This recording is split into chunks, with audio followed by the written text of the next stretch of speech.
신앙생활하면서 참 어려운 것이 무엇이 있는가 하면 하나님의 뜻을 분별하는 것이 참 어려운 그런 일 같습니다.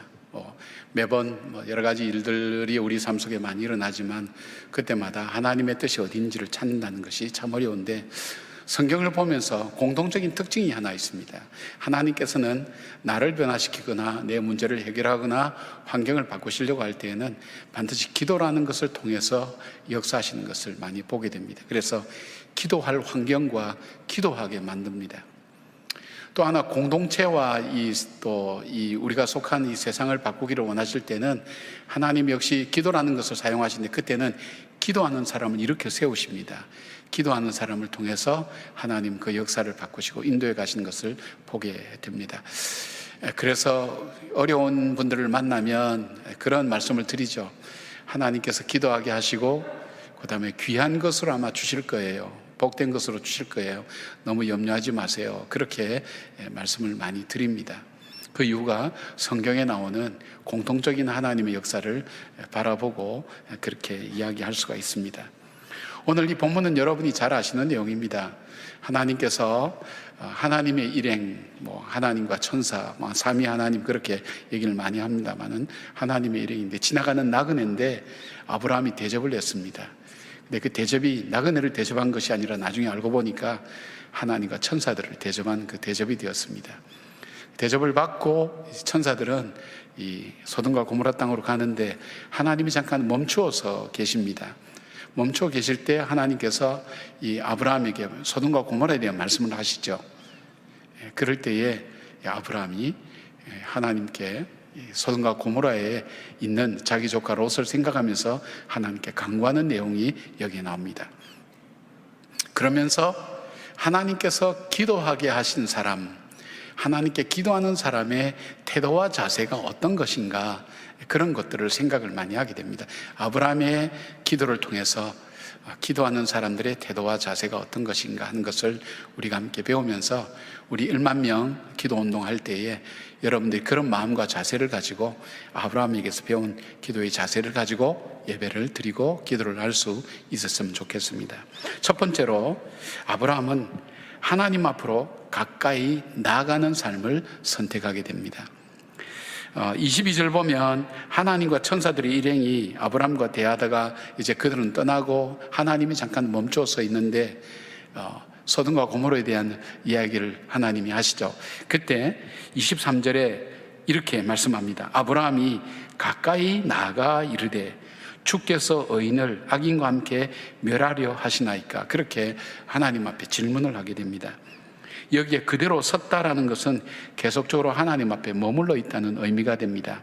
그러나 여기에 나갔다는 나가시라는 원래의 뜻은 어떤 목적을 가지고 가까이 가거나 접근하는 것을 말할 때에 이 단어를 씁니다.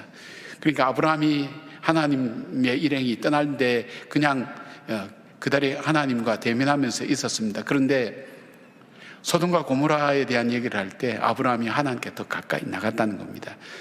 여러분, 이 가까이 더 나간다는 게 쉬운 일이 아니죠. 우리가 편안한 사람마다 이 사회적 거리라는 게 있죠. 여러분, 낯선 사람이 나와 아주 가까이 있으면 굉장히 불편하죠. 나와 가까운 사람이 멀리 있어도 불편하죠. 사회적 거리라는 것이 있는데 우리가 그것을 느끼는데, 존귀하신 하나님 앞에 더 가까이 나간다는 것은 사실 상당히 어려운 일인데, 절박함과 절실함이 있을 때 그때는 하나님께 가까이 나가는 것을 말합니다. 하나님께서는 아브라함에게 그 기회를 주신다고 저는 그렇게 말씀 속에서 보았습니다. 바로 아브라함에게 기도할 기회를 주셨다. 여러분께서 평안하고 또 나름대로 하나님과 평소에 교제도 하시고 예배도 드리시지만 하나님께서 특별히 우리에게 어떤 기회를 주시는데, 그 기회가 뭐냐면 기도할 기회, 간구할 기회를 우리에게 하나님 주실 때 그때 간구하는 것 참 중요한 일입니다.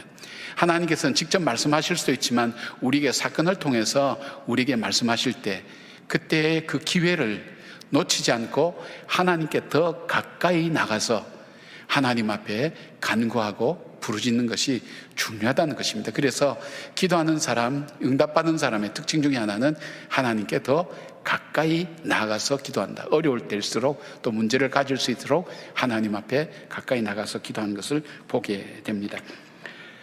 특별한 간구가 있을 때 하나님 앞으로 나가는 것은 단순히 아브라함만 그런 것이 아니라 성경에 나오는 모든 사람들이 기도하는 모습을 찾아볼 때, 특별한 목적이 있을 때 하나님께 더 가까이 나갔다는 것을 말씀하고 있습니다.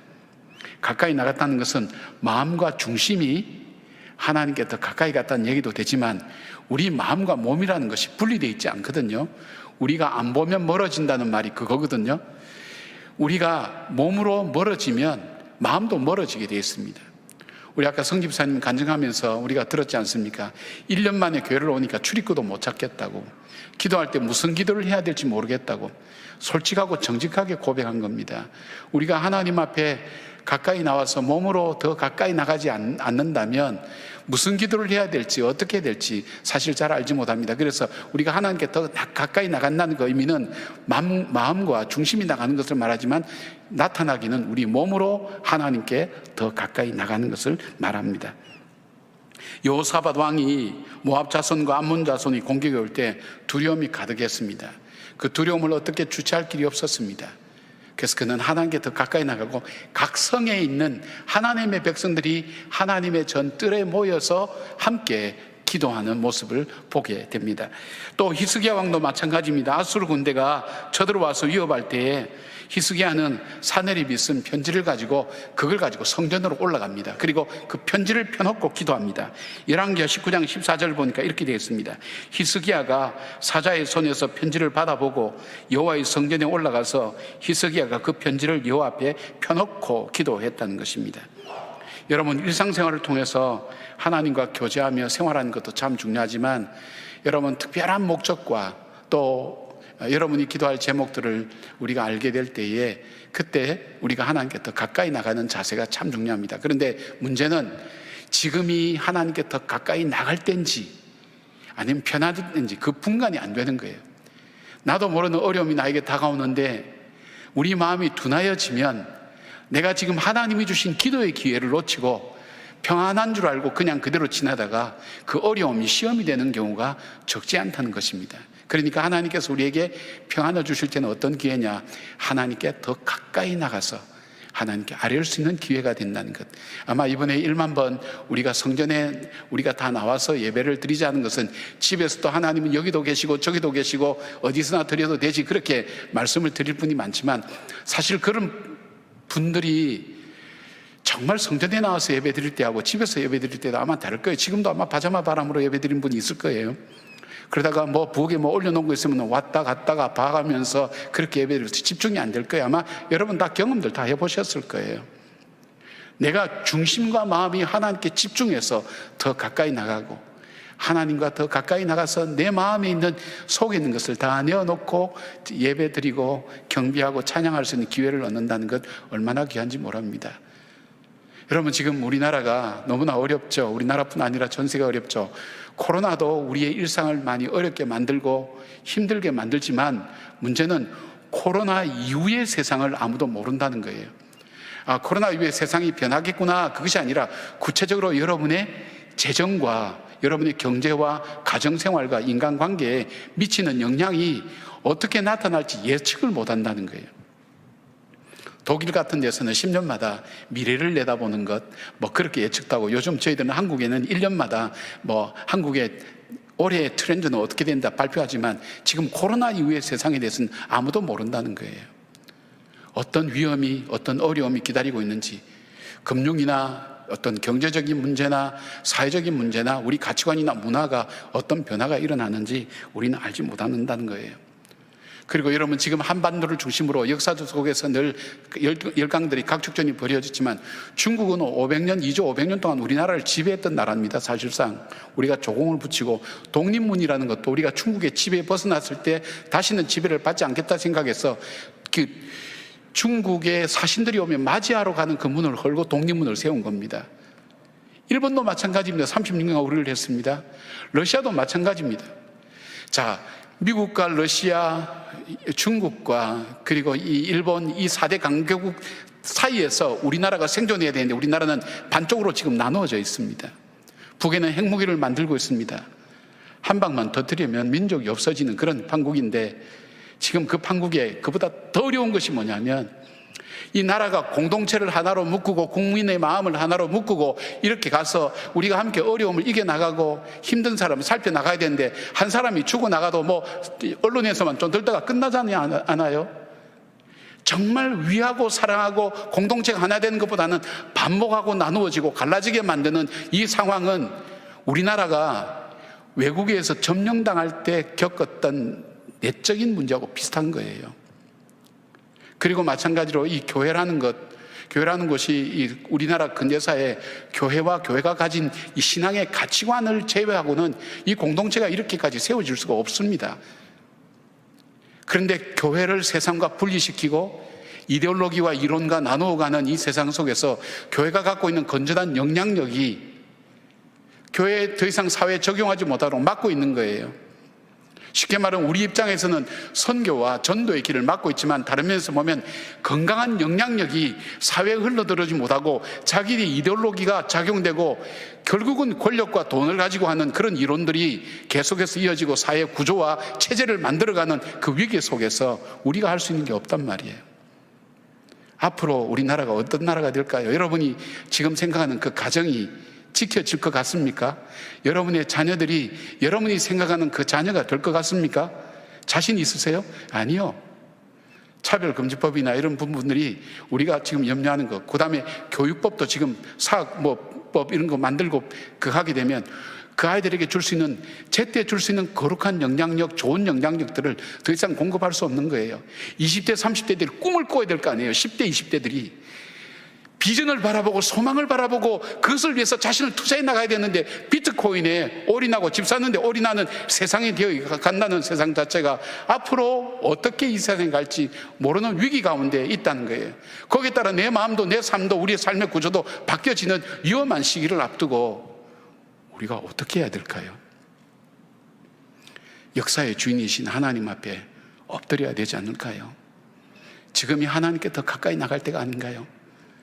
태극기를 들고 촛불을 들고 나가는 것도 좋을 수 있어요. 자기 의사를 표현하는 것도 그럴 수 있어요. 그러나 역사의 주인이 하나님이라고 믿는다면, 그것보다도 더 중요한 것이 있다면 우리가 하나님 앞에 엎드려야 됩니다. 하나님 앞에 더 가까이 나가야 됩니다.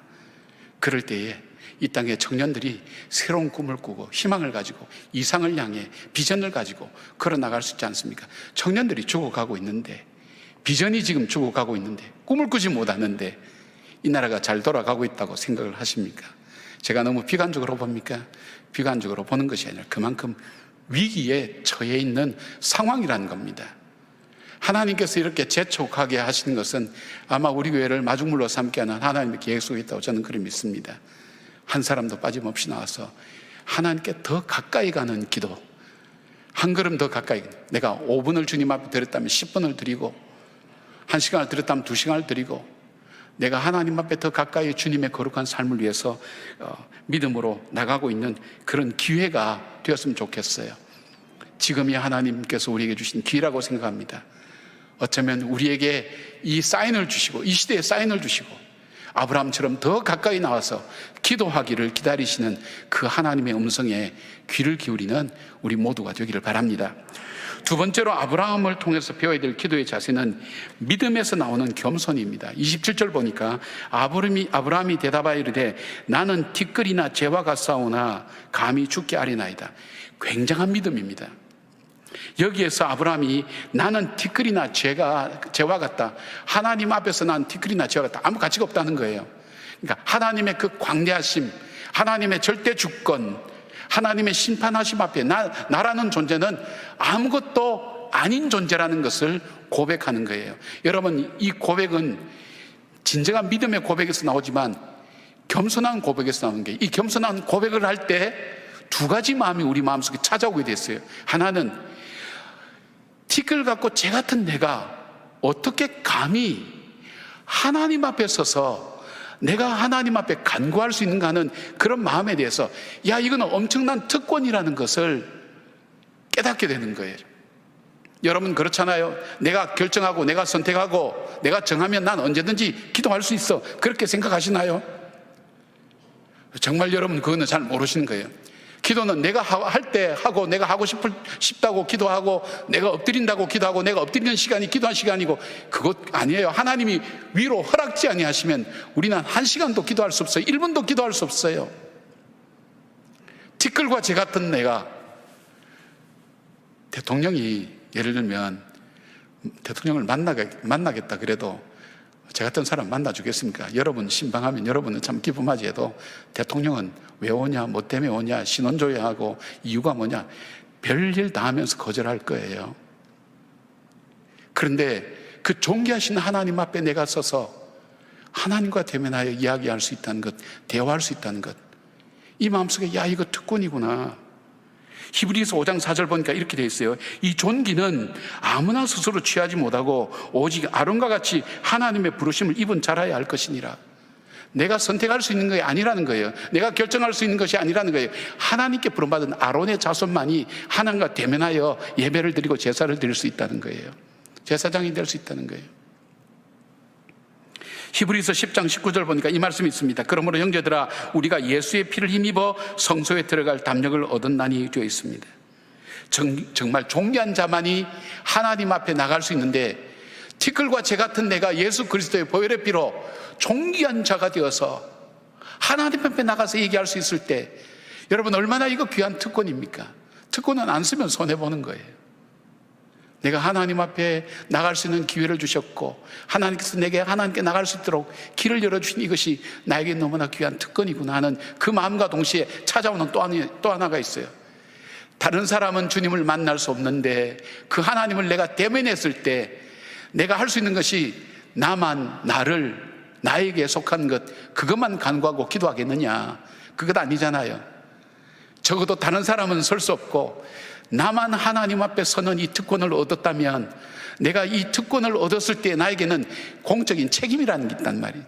하나님 앞에서 내가 기도해야 될 내용이 나만 위해서 그렇게 하는 것, 하나님 무슨 요술 도깨비 방망이나 알라딘의 램프처럼 그런 것이 아니라, 정말 하나님께서 나와 대면해서 내가 하나님 만나는 특권이 있다면 내가 하나님 앞에 져야 될 책임이 있지 않습니까? 아니, 하나님 앞에서 져야 될 책임이 아니라 적어도 나와 더불어 사는 가족들과 이웃들과 이 시대에 대해서 내가 갖고 있는 책임이 있잖아요. 내 것만 강구해서는 안 된다는 거예요. 샤무엘 슈메이커라는 사람이 쓴 평범한 사람들을 위한 비범한 삶이라는 책에 보면 19세기 교회 역사가 있는 윌리엄 레키라는 사람은 존 웨슬레가 영국을 피해 혁명으로부터 구했다고 믿었습니다. 존 웨슬레는 영국 전체를 12명씩 구성된 작은 공동체를 전국에 조직을 했어요. 조직을 해서 그들에게 가르치고 그들에게 행하게 한 것이 뭐냐면, 우리가 일주일에 한 번 모여서 우리가 이 세대가 타락하고 잘못된 삶을 살아도 하나님의 백성답게 살자, 그것을 서로 일깨워주고 기도하게 하는 공동체였어요. 영국이 산업혁명으로 사람들이 도시에 몰렸습니다. 사람들이 많이 몰리니까 쾌락도 술집도 늘어나고 타락하게 되고, 그 복음의 나라가 바뀌어지고 부패되고, 그리고 돈이 왔다 갔다 하는 그 사회가 병들어가는 걸 바라보면서 존 웨슬리가 결심한 게 그거예요. 우리가 그리스도인이면 하나님께서 우리에게 이 시대 속에 살으라고 했던 그 거룩한 삶을 우리가 살자고, 그리고 이 나라를 구해달라고 하나님 앞에 우리가 함께 기도하자고. 그들이 함께 하나님 앞에 기도했어요. 책임지고 이 나라를 붙들고 기도했어요. 그 결과 프랑스는 피해 혁명을 통해서 수많은 생명이 죽고 피를 흘리고 나라가 변화됐다면, 영국은 그거 없이 변화되고 새로운 이 근대화에서 현대로 넘어오는 과정을 겪을 수 있었다는 것입니다. 무엇을 말합니까? 나만을 위한 기도가 아니죠. 바로 나에게 주어졌던, 하나님께서 내게 맡겨주신 내 가족들, 이 교회들, 이 시대와 이 나라와 민족을 위해서 함께 기도하는 것이 필요하지 않을까요? 그것이 의무 아닙니까? 바로 이 아브라함은 하나님 앞에 소돔과 고모라를 위하여 무려 5번이나 말씀을 드린 거예요. 여러분 그렇잖아요. 우리가 좀 윗사람한테 부탁할 때 한 번 거절당하고 2번 거절당하면 그 다음 3번째는 사실 한국 사람 보통 3-4번이라서 3번하고는 그 다음 못해요. 아브라함 5번, 50명, 하나님 45명, 40명, 이러다가는 안 될 것 같아서 기회를 10명씩 팍팍 내려갑니다. 30명, 20명, 10명. 하나님 그래도 들어주셨잖아요. 그건 뭘까요? 아브라함이 자기가 하나님 앞에 서서 기도해야 될 책임을 다하고 있다는 것, 자기의 의무를 다하고 있다는 것, 그것이 바로 아브라함의 믿음에서 나온 겸손함입니다. 사랑하는 여러분, 우리가 하나님 앞에 감히 설 수 있는 그 특권을 얻었다면, 세상의 사람들을 설 수 없는 하나님 앞에서의 그 기도의 특권을 얻었다면, 그 가운데 서서 하나님께 기도할 때 나만이 아니라 우리 공동체와 내 자녀와 내 가족들과 내 교회와 나라와 민족을 위해 기도하는 그 기도가 함께 있어져야 된다는 것입니다. 바로 어디에서 이런 마음이 나옵니까? 바로 믿음에서 나오는 겸손함에서 이런 마음이 들어갑니다. 정말 하나님은 존귀하시고 귀하시고 나는 그 하나님 앞에 티끌과 쟤보다 못하다는 바로 그런 고백을 드릴 때에 이런 믿음의 마음과 책임감을 갖게 됩니다. 세 번째로 아브라함의 기도를 통해 우리가 배워야 될 것은 기도의 내용입니다. 여러분, 아브라함의 기도는 사실 조카 롯에게 있었습니다. 롯을 구원하기 위한 것이 아브라함의 기도였기 때문에 그것 때문에 소돔과 고모라를 사실 위해서 간구했지만, 오늘 이 아브라함의 기도 속에는 자기 조카 롯에 대한 얘기는 한마디도 나오지 않습니다. 아브라함의 기도 속에 참 중요한 것은 먼저 기도할 때 하나님, 내 조카 롯이 거기 삽니다, 그렇게 얘기하지 않고 하나님은 공의의 하나님 아니십니까? 하나님은 정의의 하나님 아니십니까? 하나님께서 죄값으로 이 소돔과 고모라를 멸망시키는 것에 대해서 아브라함은 이야기를 하지 않았어요. 그러나 아브라함이 말씀하신 것은 하나님 자체에 대한 고백을 했어요. 하나님은 공의의 하나님, 정의의 하나님입니다. 그리고 그 하나님, 동일한 하나님이 자비와 긍휼을 갖고 계시지 않습니까? 하나님의 그 자비를 베풀어 달라고, 이 소돔과 고모라 이 땅에 하나님의 자비와 긍휼을 베풀어 달라고 하나님의 자비와 긍휼을 간구하고 기도한 것을 이야기할 수 있습니다. 여러분, 우리가 왜 이번에 일만성도 기도회를 주기도문으로 하려고 하는가 하면, 우리는 기도의 균형을 잃어버렸어요. 우리가 주로 언제 기도하죠? 내가 문제 있을 때 기도하는 거예요. 내 마음이 불편할 때 기도하는 거예요. 나에게 어려움이 있을 때 기도하는 거예요. 나에게 풀어야 될 과제가 있을 때 기도하는 거예요. 그러다 보니까 기도의 내용들이 전부 다 그런 내용들입니다. 그런데 주님이 가르쳐 주신 기도를 보면 그 기도도 우리에게 필요하지만, 먼저 이 주기도문은 순서와 형식과 내용에 있어서 완벽한 기도라고 우리가 그렇게 고백한다면, 하나님이 우리에게, 주님께서 가르쳐 주신 기도의 순서에는 우리가 필요한 것은 뒤에 나와요. 하나님의 이름이 거룩히 여김을 받는 것, 하나님의 뜻이 하늘에서 이루어진 것처럼 땅에서도 이루어지는 것, 하나님이 통치하시는 하나님 나라가 이루어지는 것, 이것이 먼저 나오게 되는 거예요. 우리가 우리 자신들과 우리 문제들과 우리 자녀들과 내 문제만 집중해서 기도하다 보니까 우리 속에 하나님께서 우리에게 기도하기를 원하시는, 가장 원하시는 기도인 하나님의 그 거룩함을 받들어서 오늘 우리의 삶이 거룩해지는 것, 하나님의 뜻이 이루어지는 것이 오늘 나의 삶 속에 이루어질 수 있도록 기도하는 것, 하나님이 통치하시는 의와 희락과 화평의 나라가 내 마음속에서부터 내 가정에서, 나라와 교회와 그리고 이 모든 곳에서 이루어지는 그 기도를 잊어버리니까 그 삶이 없어지는 거예요. 삶이 없어지니까 기독교는 기복 종교가 되는 거예요. 저와 여러분의 기도의 패턴과 모습이 그렇게 되어 있다는 거예요. 아브라함은 그렇게 기도하지 않았다는 거예요. 아브라함뿐 아닙니다. 하나님께 응답받았던, 하나님께 기도하며 응답받았던 모든 사람들의 공통적인 것이 바로 하나님의 공의와 정의를 먼저 고백하고 하나님의 긍휼과 자비를 구했던, 하나님께서 먼저 찾기를 원하신 것을 찾았던 것을 보게 됩니다. 사랑하는 여러분, 우리 하나님은 문제 해결이 목적이 아닙니다. 저는 하나님 앞에 참 서운한 게 뭐냐면, 참 내 문제부터 들어주고 그 다음에 본인의 뜻을 펼치셔도 좋은데, 본인의 문제가 본인이 갖고 있는 뜻이 이루어지기 전까지는 응답이 없어요. 그러니까 하나님의 우선순위는, 나는 이거 답답하고 죽겠는데 하나님의 우선순위는 그게 아니에요. 하나님은 내가 주님께 더 가까이 가는 게 가장 우선순위예요. 그리고 그것이 되지 않을 때는 계속 우리에게 안타깝게 만들고 힘들게 만들고 기도하게 만들고 끈을 놓지를 않아요. 나를 가까이 두시기를 원할 때 하나님께서 우리에게 문제를 계속 던져주시면서 우리에게 기도하게 하시는 거예요. 기도할 때 우리는 그 문제보다도 기도해야 될 내용이 뭘까요?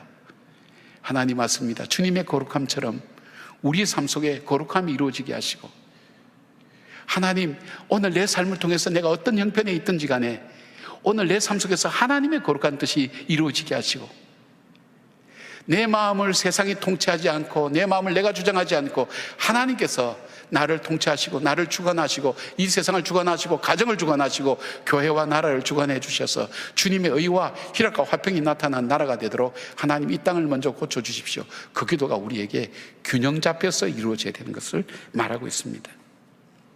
18절 25절 보니까 이랬어요. 주께서 이같이 하사 의인을 악인과 함께 죽이심이 부당하오며 의인과 악인을 같이 하심도 부당하니이다. 세상을 심판하시니까 정의를 행하실 것이 아니니까. 이 아브라함에게는 이 정의는 하나님의 긍휼과 자비예요. 하나님의 속성 속에 있는 긍휼과 자비. 자, 그러면 하나님께서는 아브라함의 기도를 들으셨어요? 들으셔서 창세기 19장 29절 보니까 이렇게 말씀이 있어요. 하나님이 그 지역에 성을 멸하실 때, 곧 롯이 거주하는 성을 엎으실 때에 하나님이 아브라함을 생각하사 롯을 그 엎으시는 중에서 내보내셨더라. 하나님께서 아브라함의 기도에 응답하신 거예요. 왜 응답하셨을까요? 창세기 15장 6절에 나옵니다. 아브라함이 여호와를 믿으니 여호와께서 이를 그의 의로 여기시고. 여러분, 절대 의인은 없습니다. 의인은 없나니 하나도 없다고 로마서에 말씀하고 있어요. 절대 의인은 없어요. 하나님이 우리를 의롭게 여겨주십니다. 즉 하나님께서 우리의 기도를 들으시는 하나님의 기준이 있어요. 그것은 무엇입니까? 하나님을 믿는 거예요. 하나님 믿고 하나님 말씀하시는 것을 믿고 기도할 때 하나님께서 그 기도를 들으시고 응답해 주시는 게, 우리의 행위나 우리의 지식의 유무나 소유의 유무나 우리가 갖고 있는 여러 가지 행실의 유무나 이것보다도 우리에게 더 중요한 것이 있다면 우리가 그 하나님을 믿고 하나님 말씀을 믿을 때에 하나님께서 우리 기도에 들으시고 응답하시고 역사하신다는 거예요. 누구예요? 한 사람이라 할지라도 하나님은 그 믿음 있는 사람, 하나님 의로 여기시는 그 사람의 기도를 들으시고 응답하시는 것을 보게 됩니다.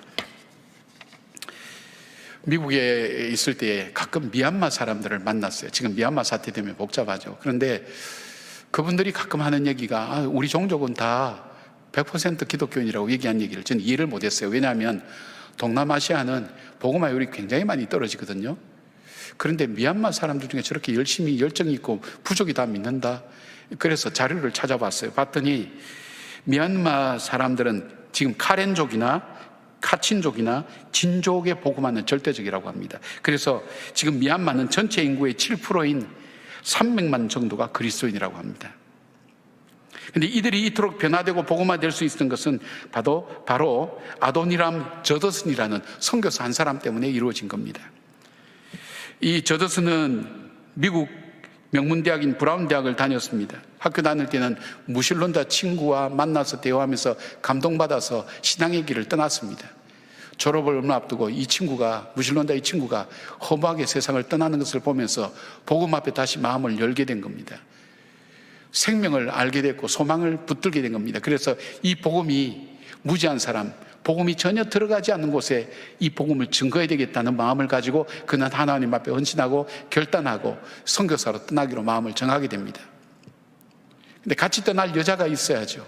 자기가 청혼한 여자가 있었어요. 그 부모님께 청혼한 편지가 있습니다. 1812년에 이런 편지를 썼어요. 이 땅에서 더 이상 당신의 딸과의 만남이 없을지 모르는 선교 여정입니다.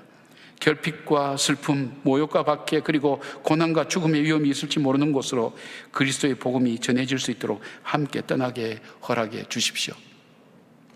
허락해 줄 부모가 누가 있겠냐 했지만 뜻밖의 허락이 났습니다. 그래서 1813년에 미얀마로 떠났습니다. 사역이 시작됐습니다. 6년 동안 한 사람만 그 회심자를 만나게 됐습니다.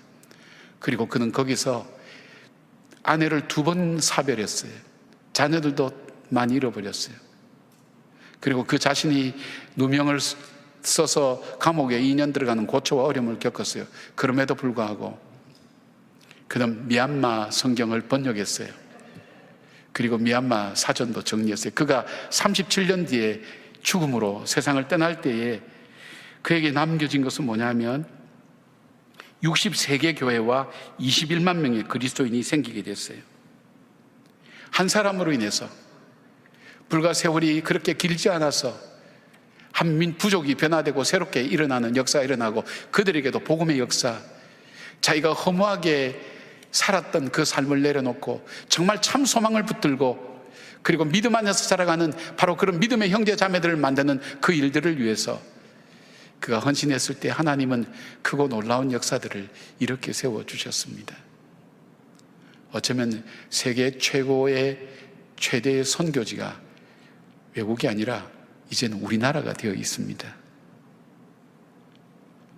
우리나라의 복음의 영향력들이 점점 없어져 가고, 믿는 사람들의 숫자가 점점 줄어들어가는, 오히려 지금이 이 땅이 복음의 역사가 시작되어야 될 놀라운 땅으로 변해가고 있습니다. 사랑하는 여러분, 우리가 하나님께 한 걸음 더 가까이 나가십시다. 기도하십시다. 그리고 우리의 믿음의 고백을 하나님께 드리십시다. 존귀하신 하나님 앞에 이런 놀라운 특권이 나에게 있다는 거, 오늘도 기도할 때 내 의지로, 내 능력으로, 내 힘으로, 내 결단으로 됐다, 그렇게 생각하시면 안 돼요. 하나님의 은혜다. 이 특권의 시간에 내가 구할 바가 무엇인가를 지혜롭게 찾는 여러분 되시길 바랍니다. 더 나가서 기도의 균형을 이루어서 하나님이 기뻐하신 기도, 믿음으로 하나님 말씀을 믿고 전하는 바로 그런 주님의 자녀들이 될 때에 이 저더슨처럼 민족을 변화시키고, 그리고 역사를 변화시키며 여러분의 가정을 변화시키고 교회를 새롭게 만드는 귀한 하나님의 역사심의 손길이 바로 여러분 한 분 한 분의 기도를 통해서 이루어지는 역사가 있기를 주의 이름으로 진심으로 축복합니다. 아멘. 기도하겠습니다.